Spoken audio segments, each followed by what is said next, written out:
Hai, saya Natasha, berasal daripada Labuan. Saya berniaga pantolan. Pantolan tu ialah berbola daging dan berbola ayam. Dan ada satu menu lagi iaitu tahu sumbat. Tahu sumbat tu ialah ayam lah, disumbat dengan ayam. Contohnya macam kalau tahu sumbat lah, kalau kamu belum tahu dia macam ni. Dia punya rupa. Ya. Kalau macam pantolan, mungkin ada yang tahu, ada yang enggak. Kalau pantolan dia begini.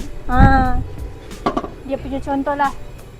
Memang famous kalau untuk orang Sabah. Kalau orang Sabah, orang panggil, diorang makan dengan bakso. Tapi kalau kami di sini, kami guna sos. Kami punya sos tu yang paling meletup lah kalau orang cakap. Dia punya sos ni limited. Dia mix kalau mau pedas, paling mantap. Untuk orang Sabah lah kan, diorang kebiasaannya makan pantolan ni dengan mie, dengan sup lah. Kalau macam dekat Labuan ni, dia lebih kepada sup. Orang lebih cari sup. Jadi kami mau buat lain daripada yang lain, kami buat dengan sos. Sos yang kami buat sendiri. Kalau mau sedap lagi, kami mixkan dengan dia punya lada lah, dia punya sambal.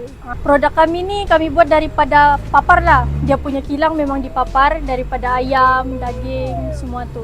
Memang kami punya produk ni memang di mana-mana ada. Terutama daripada papar, Keke, Inanam sama Labuan. Jadi memang dia punya tempat yang pertama memang dipapar lah.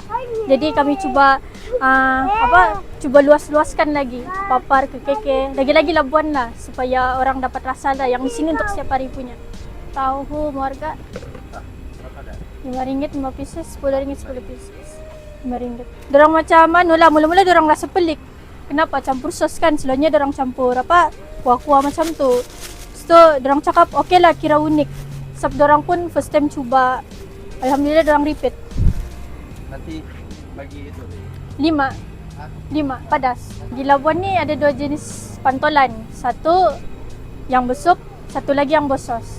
Jadi kalau yang bersup tu kamu boleh cuba di tempat lain lah. Tapi kalau kamu mau rasa yang unik, kamu cuba dia punya sos. Kami punya sos. Keistimewaannya ialah kami punya pantolan dia lebih kepada daging dan ayam. Dia punya rasa tepung tu kurang. Kami lebihkan lah sudah. Kalau macam tahu sumbat tu dia ayam saja. Untuk sekarang ni kami ada buka 2 tempat lah. Satu di restoran Selera Aslah bagian belakang dan satu lagi di Kampung Lajau yang sekarang ni lah.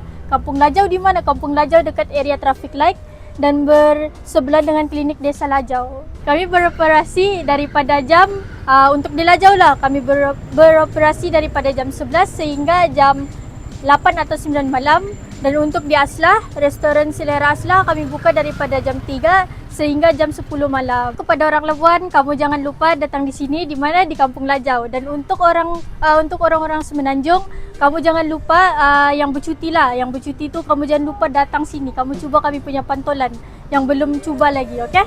Bye.